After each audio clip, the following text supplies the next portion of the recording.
Security and exchange board of India यानी सेबी का नया नियम कई लोगों पर भारी पड़ा है। सेबी ने हाल ही में रिसर्च एनालिस्ट को लेकर सख्त गाइडलाइन जारी की है। इस गाइडलाइन के बाद शेयर बाजार पर गुरु ज्ञान देने वाले कई लोगों की दुकानें बंद हो गई हैं। लेकिन बड़ा सवाल यह है कि सेबी ने ऐसी कौन सी गाइडलाइन जारी की है, इसका इतना असर क्यों हुआ है, वो कौन लोग हैं जिन्हें अपनी दुकानें बंद करनी पड़ गई हैं, और सबसे बड़ी बात कि सेबी ने आखिर ये गाइडलाइन जारी क्यों की है। इन तमाम सवालों के जवाब आपको इस वीडियो में मिलने वाले हैं। वीडियो को अंत तक जरूर देखिएगा।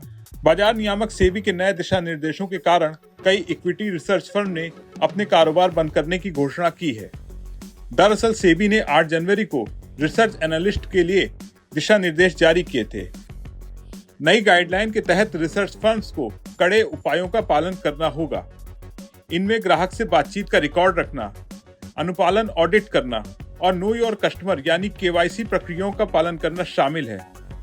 बस इसी गाइडलाइन की वजह से छोटे संस्थानों के लिए संचालन लागत में वृद्धि हो गई है और अब शेयर बाजार से जुड़ी कई रिसर्च फर्म्स के बंद होने की नौबत आ गई है।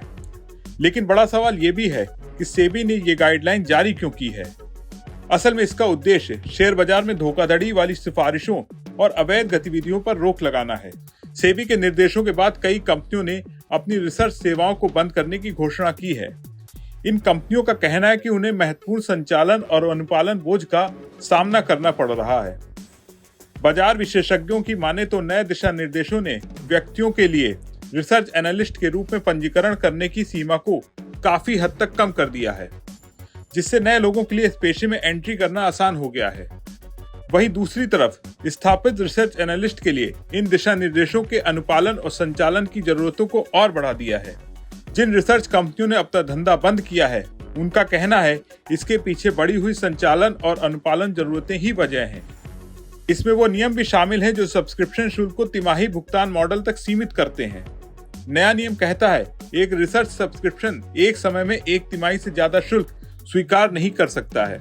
मीडिया रिपोर्ट्स के मुताबिक बंद की गई रिसर्च एनालिस्ट का कहना है कि सेबी के नए नियम बहुत सख्त हैं और इससे बाजार में रिसर्च की गुणवत्ता प्रभावित हो सकती है। इससे योग्य और ईमानदार सलाहकार और शोधकर्ता बाजार से बाहर हो सकते हैं। कुल मिलाकर सेबी की नई गाइडलाइन कई रिसर्च एनालिस्ट पर भारी पड़ती दिख रही है। आपका सेबी की इस गाइडलाइन को लेकर क्या सोचना है, कमेंट करके बताएं। अगर आपको ये वीडियो पसंद आया हो तो इसे ज्यादा से ज्यादा लोगों को शेयर करना ना भूलें और बने रहें बिस्तक के साथ।